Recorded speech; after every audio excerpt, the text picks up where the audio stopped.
Everybody. I'm David Myers. I teach history here at UCLA and have done so for the last 30 years. My first and hopefully last assignment as a college professor. I've also had the privilege of serving as the founding director of the Luskin Center for History and Policy, which is in its fourth year of existence. And I wanted to take this opportunity first to welcome you to this information session, tell you how excited we are because we're here to talk about a new set of programs that we've initiated this year, really in this most extraordinary of historical years.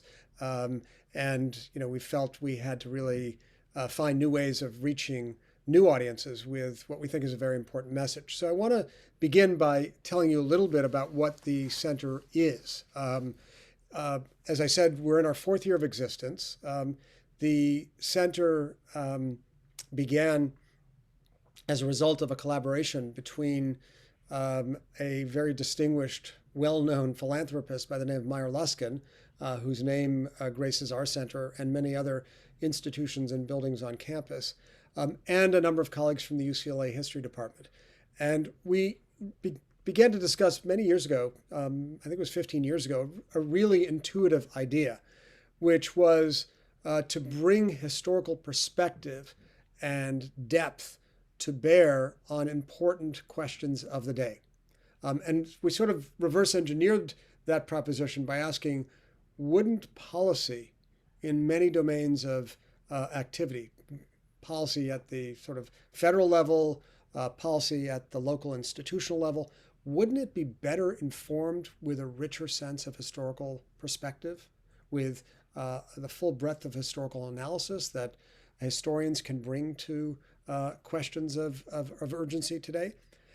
And we discovered, as we pondered that question and thought of the proposition of linking past and present, that there was no center or institute that we knew of that did precisely this.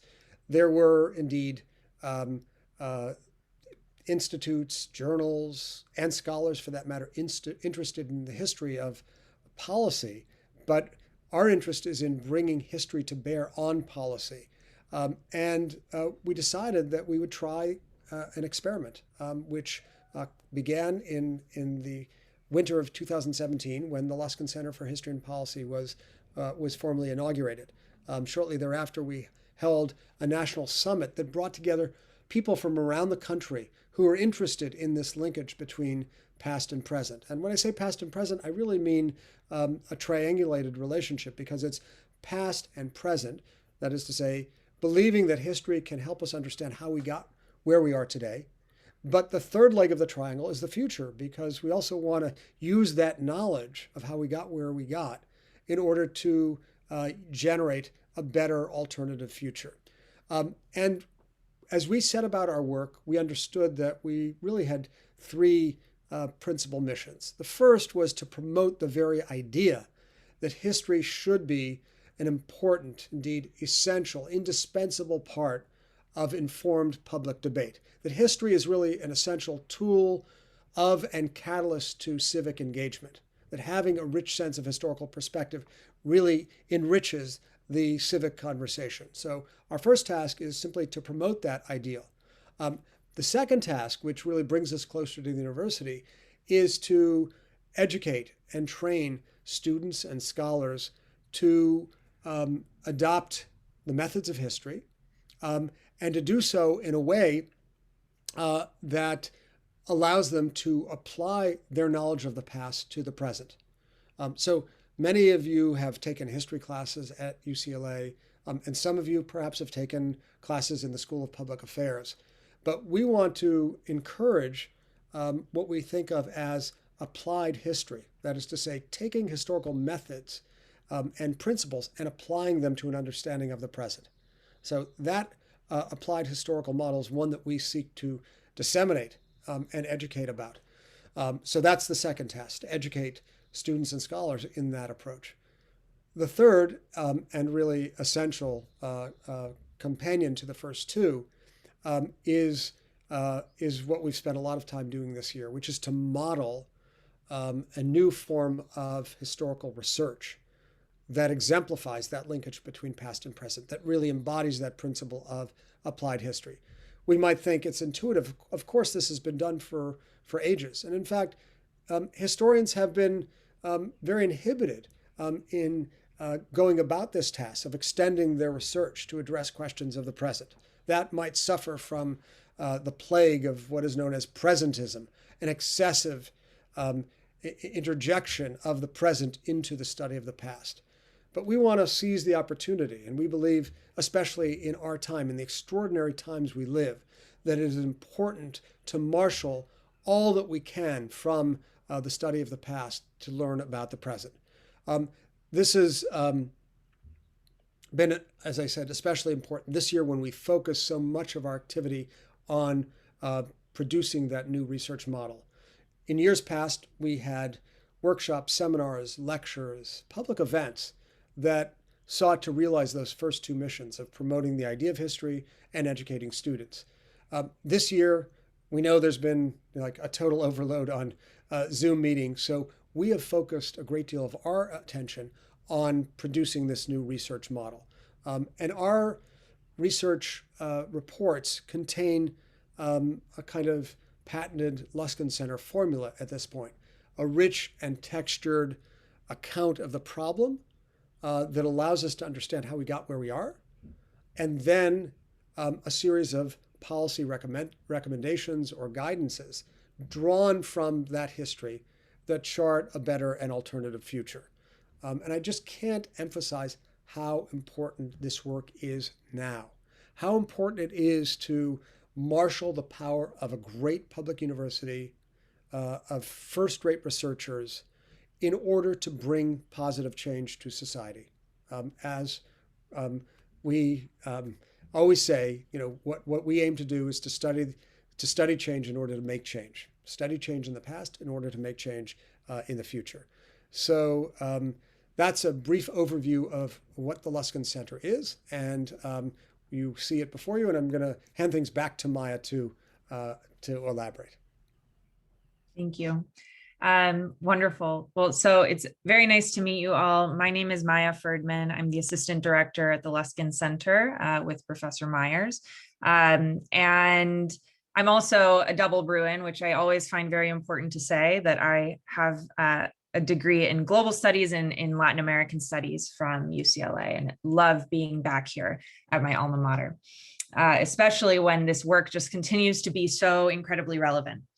So just so you know, just to back up for a moment, we're going to continue sharing a little bit more about the Luskin Center and our work. And then, of course, we'll delve into some of the details of this summer, of the research opportunities this summer, and then talk a little bit about how to apply, and then leave plenty of time for questions. And so if questions come up for you, please feel free to put them in the chat box. But know that we'll have a time for that, and maybe we'll address your questions before then. Hopefully we've been exhaustive in our planning. So just to build off of what Professor Myers was saying about our work and the three pillars of our work, we, in terms of public outreach and programs, we've been holding a bi-weekly podcast called Then and Now, which you'll get the link in the chat right there. Every week or every other week, we interview different leaders, scholars, policymakers about the most salient issues of the day, first in their historical context, and then connecting it to the present. So really trying to practice that habit of mind. You can look at some of the research reports that Professor Myers was referencing, some of the ways that we've really pivoted this year. You can look them up also in the chat. We have a link. They've included, for example, earlier this year, we released an extensive report on the history of homelessness in Los Angeles. In order to provide, this is a seemingly intractable issue. Looking at the history is particularly important for policymakers who are trying to decide what to do next. And then, of course, we have some of the, we want to promote this habit of mind of using the past, to using the lessons that we get from the past in order to guide the future. And that's really where the Summer Research Institute and the fellowship come in. And so with that, I will pass it back to Professor Myers to say a little more about what to expect. What is the Summer Research Institute? What's the idea behind it, and what to expect? Right. So thank you very much, Maya. I mentioned, and Maya just reiterated, that one of our tasks is to educate students and scholars about this um, really distinctive approach to research. And we feel that, in order to achieve our mission, we have to continue to expand the outreach and make our way to ever wider audiences, which is why we're so delighted to be here today with you. We thought one very good way to try this was to set up what we're calling a Summer Research Institute, which is really a 3-day intensive exposing participants to a wide range of topics and themes that really get at this intersection of history and policy. So we are building into this program module units with really nationally renowned experts who will come to talk to us about sort of a basic introduction to historical methods, who will talk to us about how to undertake archival research, which stands at the heart of all serious historical research. We'll have a module devoted to oral history methods. We'll have a module devoted to big data and how big data increasingly can be an important ingredient in historical research. And we will also have a module unit that takes up the question of how do you begin to apply historical research to the format of a policy paper or report, how to actually think of drafting a policy report. We have a really outstanding roster of speakers so far, drawn from our faculty here at UCLA. They include Professors Kelly Lytle Hernandez, Eddie Cole, Catherine Marino, Omar Boom, and Kenya Covington, as well as Luskin Center Fellows Zev Yaroslavsky and Alyssa Katz. And we're really sort of initiating this as a pilot. We're thinking in future years we may expand it in length, maybe even into the form of a summer session course. But we're very excited about this intensive 3-day immersion, which is a kind of, sort of borrowing from the model of the coding boot camps. We're really thinking of this as an opportunity to immerse yourself in research methods that, if you're an undergraduate, can be of benefit to you in your research for various courses, including history.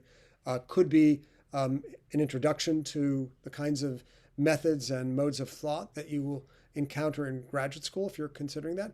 And if you're a graduate student, it will be an opportunity to really deepen your engagement with research methods that you'll be utilizing in your research and in the writing of your dissertation.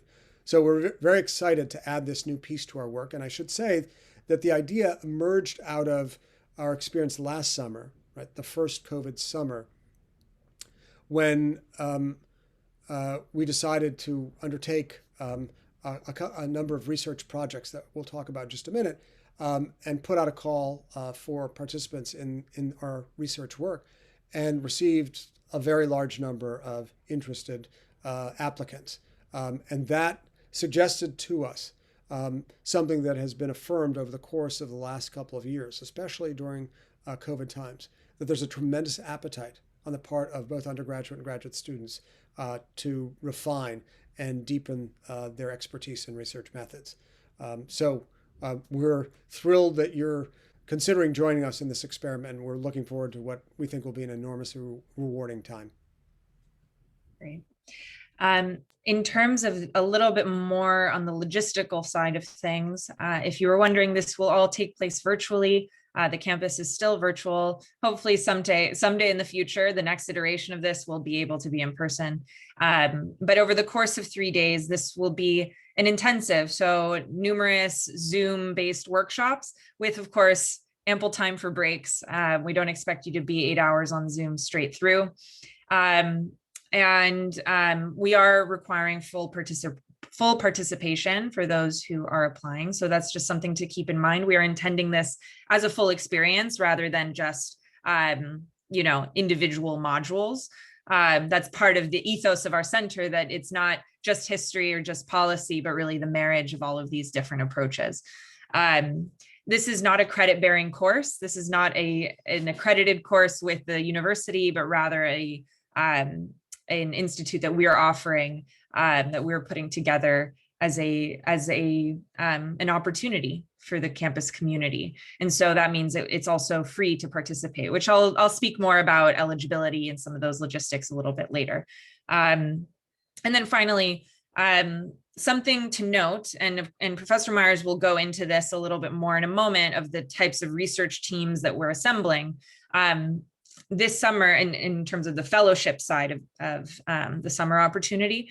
But if you are, for example, an undergraduate or a graduate student who is going to continue at UCLA for a few years afterwards, your participation in this institute makes you eligible to be a researcher with us in the future. We will put out calls for more applications after the summer, we anticipate. And so your participation will open up that eligibility to you in the future. So that's just something important to note. With that, I will pass it back to Professor Myers to talk about our fellowship, which is distinct. It is additive, but distinct. Additive to, but distinct from our Summer Research Institute. Thank you, Maya. So some number, smaller number of people who participate in the Research Institute will be invited to participate in the Summer Research Fellowship Program. And I just want to pick up on what I said a minute ago, which was last summer we put out a call for applicants for 2 research teams that emerged out of, I would call it, the fierce urgency of now. And that's really what we try to do in our work. Our research reports over the last year have dealt with homelessness, white nationalist extremism, access to voting rights, and the history of pandemics and pandemic response to pandemics in the state of California. So what those research topics share is topicality, is the fact that they are topics of great urgency today.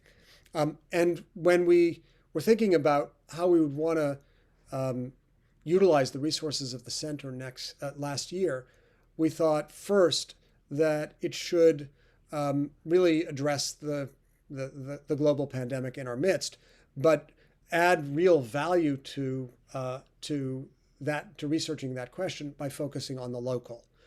So we were really interested in finding out how universities, and more particularly our university, have responded to crises of major scale, including the Great Depression, the Second World War, the political and social upheaval of the late 1960s, the Great Recession of 2008-2009. So we put together a research team to study that subject, and they have been working in 2 stages really since the summer of 2020. At that same moment, we were in the throes of that terrible cycle of murders of African American men and women in this country at the hands of law enforcement, and particularly in the wake of the murder of George Floyd. We decided that it would be really irresponsible not to contribute our share to the question of structural racism in the United States. But what we thought was real value added on our part was a focus on the local. So we began a second research team devoted to studying the history of race and racism at UCLA. And that team has been working in 2 stages since the summer of 2020. By 2 stages, I mean the following. The first team that we recruited in that period, in the summer of 2020, worked for 10 weeks over the course of the summer. And then some had to leave the project and some stayed. So we reconstituted the 2 teams, added team members, and they have continued their work from the fall up to the end of the spring term. And indeed, some may continue through the summer. But we feel this topic is so important. This pair of topics are so important that we are going to continue through the summer and add research team members to those 2 groups. So that's what you see before you, the first two um, themes on which we currently have research teams working. How does the university respond to major crisis? And the legacy of race and racism at UCLA, which is very much entwined with questions about how we should distribute and allocate names to honor people on campus, a topic that is coming up in the coming weeks for our race and racism research team. So we're going to be adding team members to those two teams, and we're going to begin a third team. Just as we did in the summer of 2020, we actually had 3 teams working. One, the third team that I did not mention, was exploring access to voting in the state of California. A third team in the coming summer will focus on a local topic, which is to say how to navigate the very challenging and choppy shoals of local government in Los Angeles, particularly because of the competing jurisdictions of city and county regimes. And taking a deep dive in that subject will, I think, shed a lot of light on how the two entities, the two jurisdictions, can sometimes neutralize the efficacy of the other. So we want to take a deep dive into the structure of governance in LA, and that will be under the leadership of Zevier Slavsky, former county board supervisor, former city councilman, and his chief of staff during his 40 years in public service, Alyssa Belenkoff-Katz. So these are the 3 teams that we're hoping to staff up. Those of you who are interested should certainly apply to the research fellowship. And just remember that everybody who will be a new research fellow will be required to participate in the Summer Research Institute. Great. So here, how to apply, how to move forward. Both of these opportunities are open to both graduate and undergraduate students. You can see the link to the application there. You can also read more information at our website. You can go to that tinyurl.com link if you are interested in just reading some of these details for yourself. That application is due at 12 p.m. on May 24th. So you still have a little bit of time, but it's a relatively straightforward application. It's one application for both opportunities. So everybody will be applying. If you are applying, you will be applying to the Summer Research Institute, which involves a short 3-sentence or 3 to 5 sentence description of why you're interested in doing something like this. What do you see as the connection between history and policy? And everybody will upload a resume or a CV. And those who are interested in being a research fellow will also check boxes for which team you are interested in applying for. And you can check more than one box if you're interested in more than one team. And you will also be asked to upload a statement of interest. So this is like a cover letter explaining there's some instructions on the application itself for what that involves. And please note that there's more limited spots for those fellows, but if you are interested, please do apply because we would love to see just who is interested and how we might staff these up in the future as well. And so just in terms of what to expect from logistics, the Summer Research Institute, as we mentioned, will take place from June 21st to the 23rd. So that's Monday to Wednesday of that week after graduation, after the end of the quarter. And it will be a 9 to 5 schedule, but with, of course, many breaks in between. And that the Summer Research Institute, as I mentioned, is free to attend.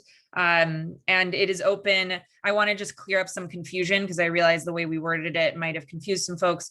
What we mean by current and full-time students is those who are enrolled right now. And we are also opening eligibility and making sure that we're clear about that to graduates who are now graduating in the spring. So if you are graduating now in June, you are eligible to apply. But we're not opening this up to any graduates from any year. I just want to make that clear. This is open to 2021 graduates and then to current UCLA students. And And the summer research fellowship will take place in the 8 to 10 weeks following the institute. As I mentioned, you'll have to submit a statement of interest. This is a paid position. And so for that reason, it is restricted to currently enrolled UCLA students. We have certain hiring restrictions at the university right now. And so that's really the reason for that. And we also want to provide opportunities for our students.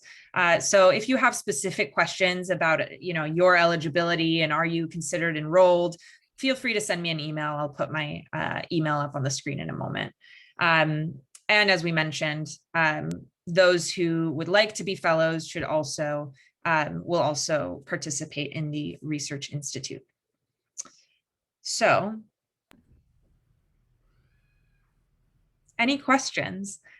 We just gave a lot of information about the center, about the Summer Research Institute, and about the research fellowships.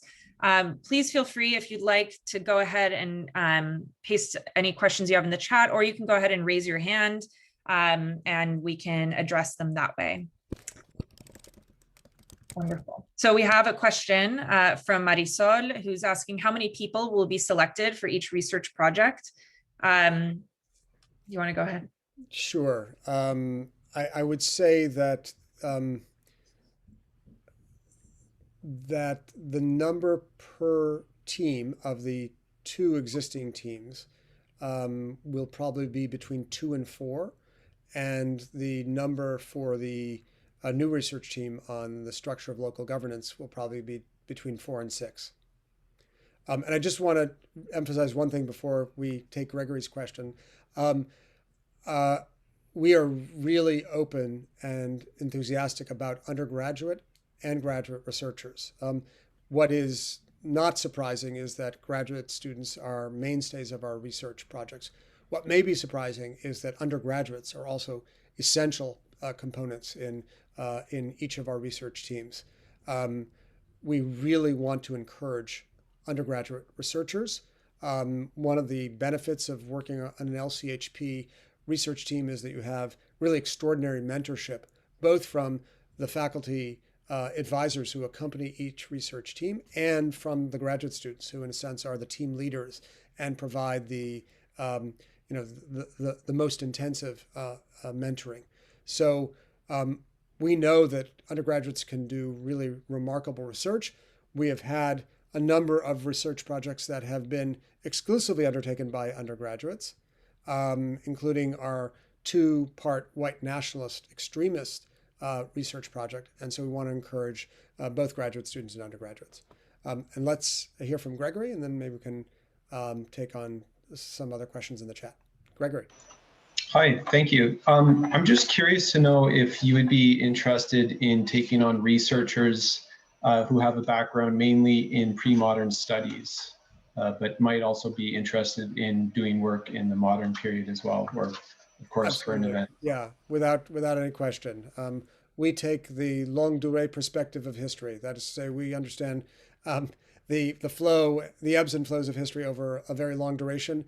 And to put it in the negative, being a student concentrating in pre-modern history is not a disqualification.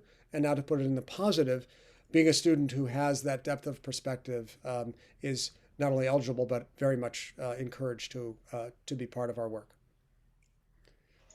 I see. Thank you.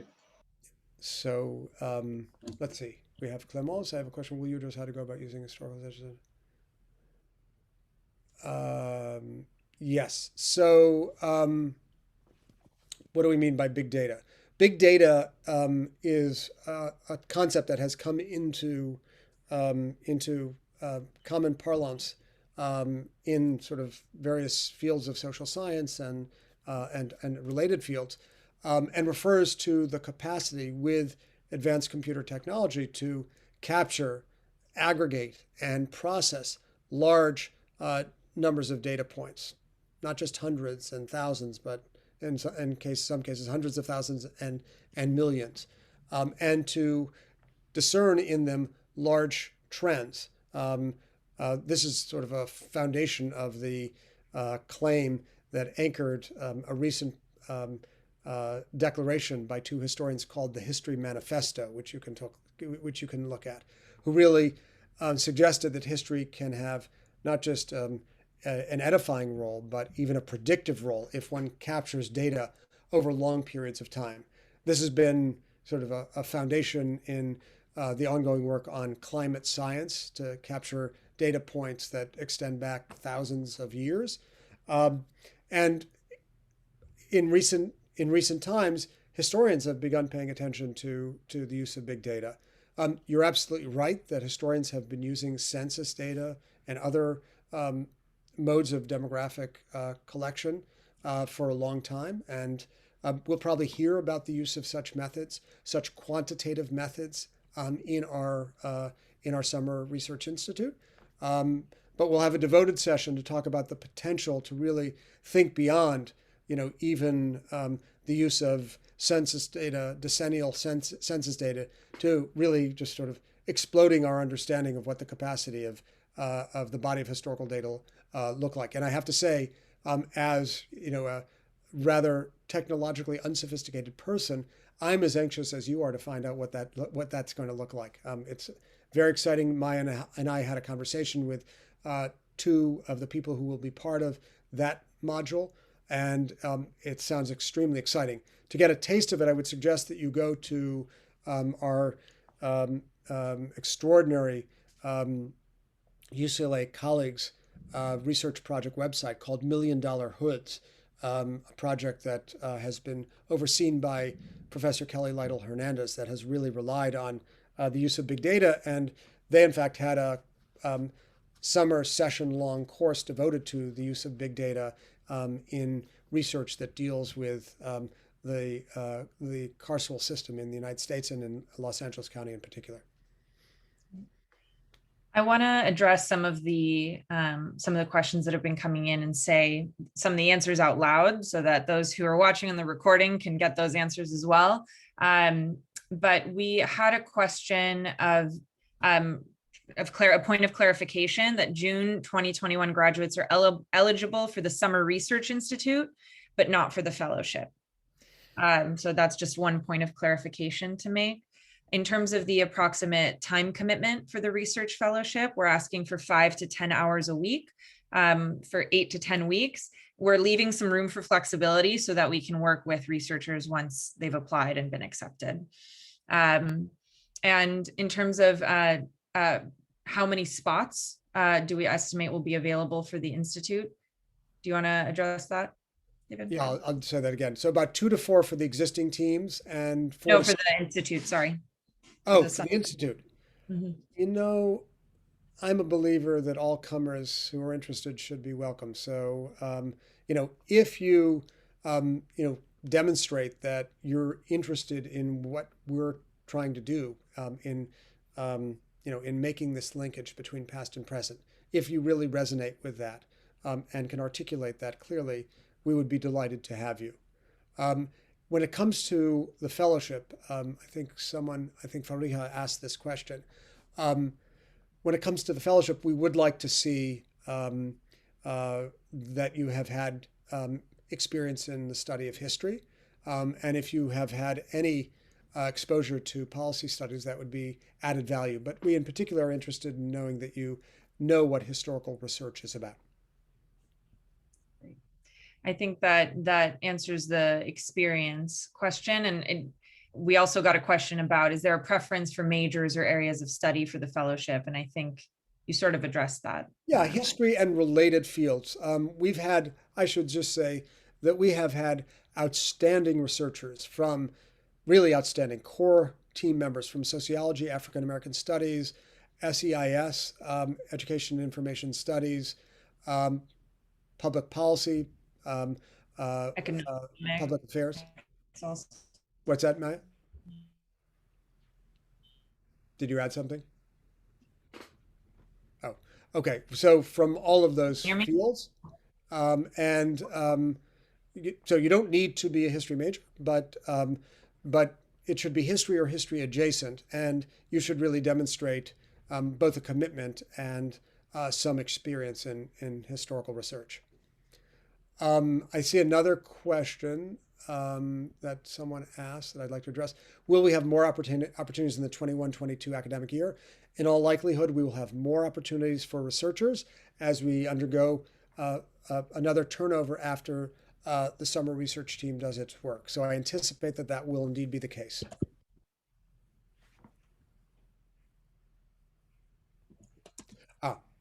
Someone asked about faculty mentorship. Yeah, so each team, let me just give you a sense of the structure and sort of timeline of our work. Each team includes one or two faculty mentors, usually two graduate students, and some number of undergraduates, two or three. There can also be three graduate students as well. So a total team can be anywhere from 5 to 8 or 9 members.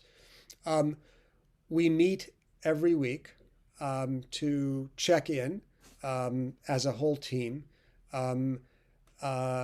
which is one of the main opportunities for students, both graduate and undergraduate, to report back to faculty advisors and get input from them, feedback and input from them on the direction they've followed. They receive new ideas about sources to avail themselves of, as well as new methods to consider. Oftentimes at those meetings, we'll also have, well, I don't know about often, but not infrequently at such meetings, we'll also have guests come in to talk to us, say, for example, experts on oral history methods. We've had the director of our own Center for Oral History Research at the Young Research Library, Dr. Teresa Barnett, come in and talk to us on a regular basis.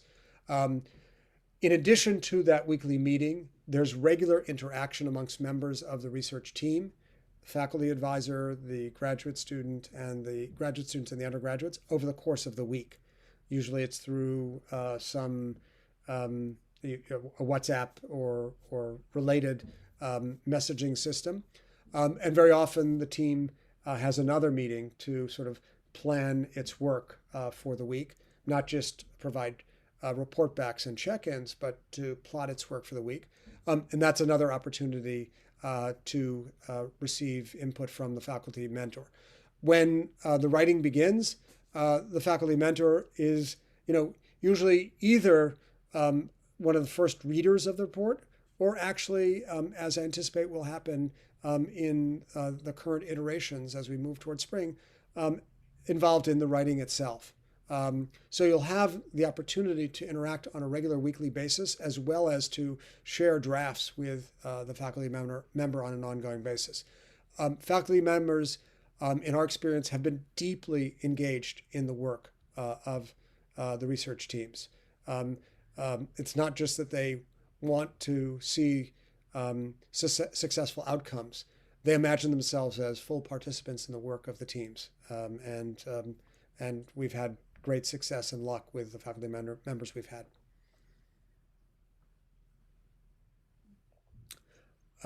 What else do we have? We have two questions. One was, three questions. One is, will the center have more research opportunities or sessions like the Summer Research Institute in the 21-22 academic year? Yeah, so you may have gone offline for that. I addressed that. I said, in all sorry. likelihood, the two ongoing research teams, University Response to Crisis and Legacy of Race and Racism, will continue through the 21-22 academic year. I anticipate that there will be turnover. And so there will probably be another 2 to 4 slots available and announced with the beginning of the academic year in September. Yeah. And the one thing I'll say is that we're also looking at, this is really a pilot in terms of the Institute. The fellowship we've now done, we've now modeled since last summer, and the Institute, should it be successful, is something we want to keep exploring and expanding and looking into. I see hands from Sam and Jessica. I want to address just a couple, 2 more questions in the chat, and then we'll go to you. There is a question: is musicology considered a related field? It's essentially just history through the lens of music. It is. I agree with that assessment. It's one of my favorite history adjacent fields, and I would say I completely buy the logic of that question, and so the answer is yes. Great. And the other question before we turn it to Sam and then Jessica is, are you envisioning modules to be like lectures, or will there be opportunities for application? Yes, I imagine modules will contain some conveyance of material in lecture format, but will also include interactive components that will allow for feedback and input. And there will certainly be, over the course of the 3 days, a number of modules that will be entirely devoted to that kind of work of providing feedback and to thinking of how to apply these methods to research projects that you could be involved with or interested in. Yes, and Maya just answered Marisol's question. So we have, whom do we have, Maya? We have Sam, and then we have Jessica. Yeah. Hi, I was wondering if you could speak to maybe some of the specific historical methods or sort of the level of method which is going to be covered in the Institute. Just the reason I'm asking is because I'm a PhD student in cinema and media studies, so my background is mostly humanist, but I have some knowledge of history. So I'm looking to expand on that, but I also already know to use Online Archive of California, for example. So how much of this material is going to be sort of for someone brand new to historical research versus how much of it is going to be maybe really nitty gritty, even more intense than I might need to get into? Yeah, I think the answer is somewhere in between. I think it's good that you know about the OAC system, and that will certainly be covered in considerable detail in the session devoted to archival research. We'll have people from the University Archive in special collections in the Young Research Library come in and walk us through all the different pieces of the process of undertaking archival research, at least through the prism of the UCLA archive. But we'll also have sessions devoted to sort of core epistemological and methodological approaches to the study of history that will have indeed an introductory nature to them. But I guess I would say that if you have never had, that introductory course to historical methods or theory, this could be a very good opportunity for you, if only to stimulate your thinking for, a course or a session that you might teach yourself at some later point. So it will have an introductory quality, but that doesn't mean it will be, overly simplified to, a primary school level. It will be assumed that people will be, somewhere between advanced undergraduates and already established graduate students. And, it's always the challenge of, a good presenter to understand that you're speaking to multiple audiences and to integrate the perspectives of those different audiences in your message. So I guess I would say, I think the archival piece will be important and additive for you, and a refinement. And I think the introductory to historical methods sessions that we're going to have may well be new to you and help lay a really solid foundation. I should also add that one of our distinguished participants, Professor Kelly Lytle Hernandez, whom I mentioned, will be talking about her notion of the rebel archive, sort of using archival sort of not the usual suspects in archival research to read history against the grain. And I think that will sort of add an important twist that may even upend some of what we hear and learn in the module with the archivists themselves. Archives are tricky. They're embodiments of knowledge. They're also sites of power. One could, spend a lot of time talking about, a Foucauldian analysis of the archive as a site of power and the relationship between power and knowledge. We're going to sort of offer, I think, some basic insights into how to use an archive, and then sort of upend established notions of what the archive looks like. And that's sort of what we hope will be the spirit throughout the immersive. Thank you. And we have a question from Jessica. Hi. So I just wanted to know if there was, I guess, a schedule as to what each day will cover. And if if you weren't planning on, if you aren't planning on, applying to be a research fellow, do you still have to do all 8 hours every single day?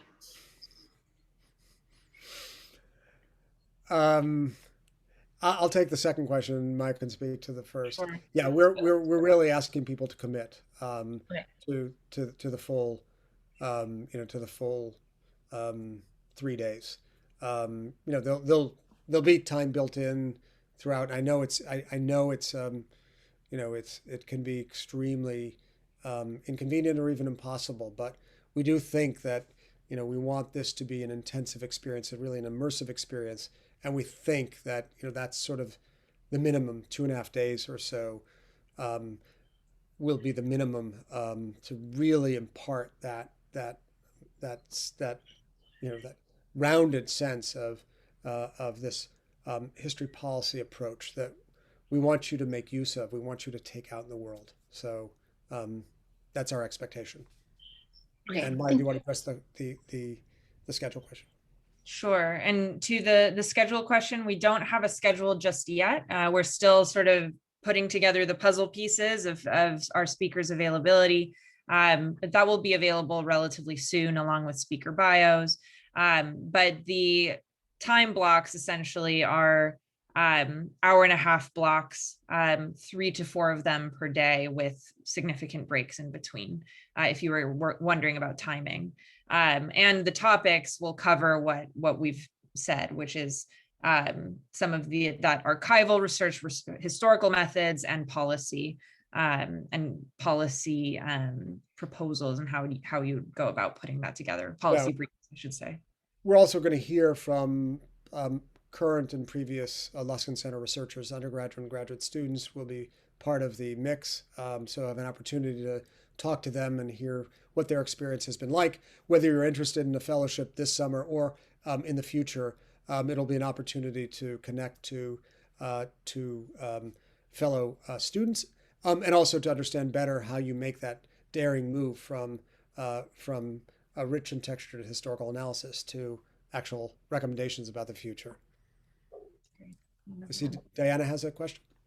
Yes. Yeah, hi. I'm just wondering, are there specific topics within each research group that fellows will concentrate on, or will we be able to bring our own research topic within the larger research theme?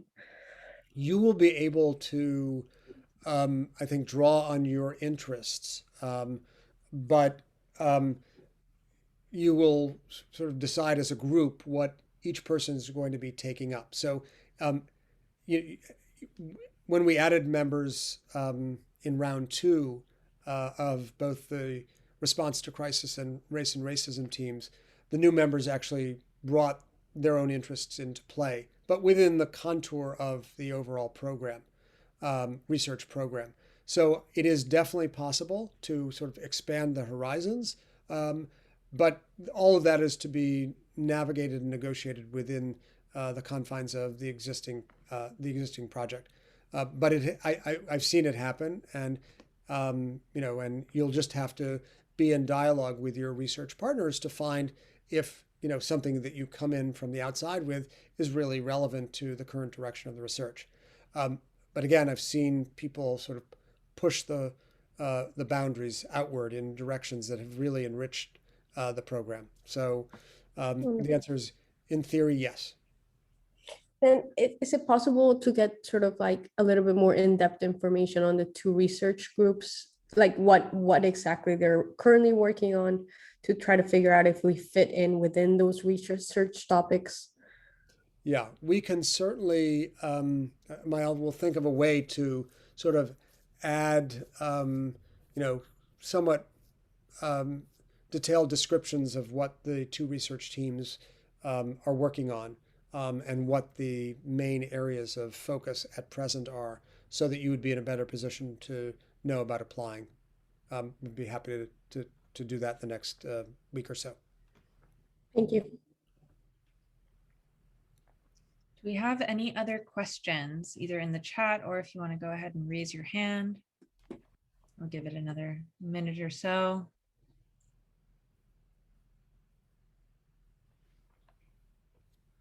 Okay, wonderful. Well, in that case, this meeting was recorded and it will be posted online and emailed to you, just so you know. But I want to thank you just for joining us. And I'm really just excited and honored to be part of this effort and to be working with just fantastic students from across the university. It's really an inspiring thing, and I hope that you'll join us. Yeah, and I'll just say that it's been a blessing and a privilege to work with our student researchers on the important research that they've undertaken on key issues of the day. And if you're interested in studying change to make change, the Luskin Center is the place for you. So I hope to see a lot of you at the Research Institute come the third week of June. Thank you for being with us, and goodbye. Bye, everybody.